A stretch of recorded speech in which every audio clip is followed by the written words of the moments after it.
टंडो आदम जे जुमन शाह लॻ एम्बुलेंस के बाहि लगी वई। गैस सिलेंडर धमाके सां फाटी पियो। फायर ब्रिगेड गाॾी पहुची बाहि ते ज़ाब्तो आंदो।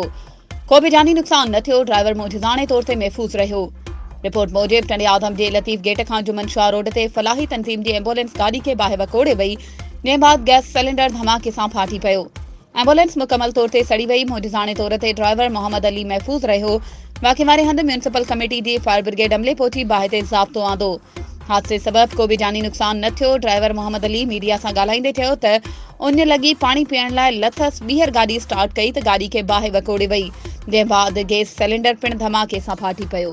वधीक ख़बरूं ऐं अपडेट्स जे लाइ असांजे चैनल खे सब्सक्राइब कयो ऐं हा, बेल आइकन खे प्रेस करणु न विसारिजो त जीअं असांजी हर नई अचण वारी वीडियो तव्हां ताईं पहुची